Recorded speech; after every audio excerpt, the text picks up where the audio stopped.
തമിഴ്നാട്ടിലൊക്കെ പോയിട്ട് നമ്മൾ meals order ചെയ്ത് കഴിക്കുമ്പോൾ അവർ ആ മീൽസിൻ്റെ കൂടെ സ്ഥിരമായി വിളമ്പണ ഒരു കറിയാണ് വറ്റക്കുഴമ്പ്. അവിടുത്തെ ഒരു ഫേമസ് കറിയാണത് കേട്ടോ, ചോറിൻ്റെ കൂടെ കഴിക്കണത്.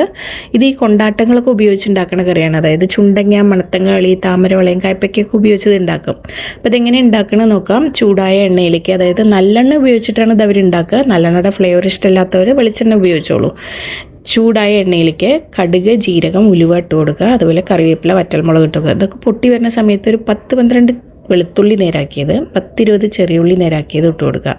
ഉള്ളിയൊക്കെ ഒന്ന് ചെറുതായി വരണ്ട് വരുന്ന സമയത്ത് ഇതിലേക്ക് പൊടികളായിട്ടുള്ള മഞ്ഞൾപ്പൊടി, എരിവുള്ള മുളക് പൊടി, മല്ലിപ്പൊടി, കുറച്ച് കാശ്മീരി ചില്ലി പൗഡറും പിന്നെ കുറച്ച് വറ്റക്കുഴമ്പിൻ്റെ മസാലപ്പൊടിയും ഇട്ട് കൊടുക്കുക. വറ്റക്കുഴമ്പിൻ്റെ മസാലപ്പൊടി ഇല്ല വെച്ച് കഴിഞ്ഞാൽ നമുക്ക് കുറച്ച് സാമ്പാർ പൗഡർ ചേർത്ത് കൊടുത്താലും മതി. പൊടികളുടെ പച്ചമണം മാറി വരുമ്പോൾ പുളി പിഴിഞ്ഞ വെള്ളവും കുറച്ച് തിളച്ച വെള്ളവും കൂടെ ഒഴിച്ചു കൊടുക്കുക. ഇതിലേക്ക് കുറച്ച് കറിവേപ്പില, കറിക്ക് ആവശ്യമായിട്ടുള്ള ഉപ്പ്, ഒരു പൊട്ട് ശർക്കര ഇട്ട് കൊടുക്കുക. പിന്നെ നന്നായിട്ട് മിക്സ് ചെയ്ത് കൊടുത്ത് ഈ ഗ്രേവി ചെറിയ ഫ്ലെയിമിൽ ഒരു 5-6 മിനിറ്റ് ഇരുന്ന് തിളച്ച് കുറുകി വരുമ്പോൾ വളരെ കുറച്ച് മാത്രം തേങ്ങ ഇതിലേക്ക് ചേർത്ത് കൊടുക്കുക കേട്ടോ. തേങ്ങ ഇതിൽ അങ്ങനെ ചേർക്കാറില്ല, ഞാൻ വളരെ കുറച്ച് തേങ്ങ ചേർത്ത് കൊടുക്കുന്നുണ്ട് കേട്ടോ. തേങ്ങ ചേർത്തിട്ടില്ലെങ്കിലും ഒരു പ്രശ്നവുമില്ല. ഈ ഗ്രേവിയൊക്കെ കുറുകി വരുന്ന സമയത്ത് നമുക്കിതിലേക്ക് എണ്ണയിൽ വറുത്തെടുത്ത ചുണ്ടങ്ങിയും ചേർത്ത് കൊടുക്കാം. ഞാൻ ചുണ്ടങ്ങിയും കൊണ്ടാണ് ഇവിടെ ഉണ്ടാക്കുന്നത്.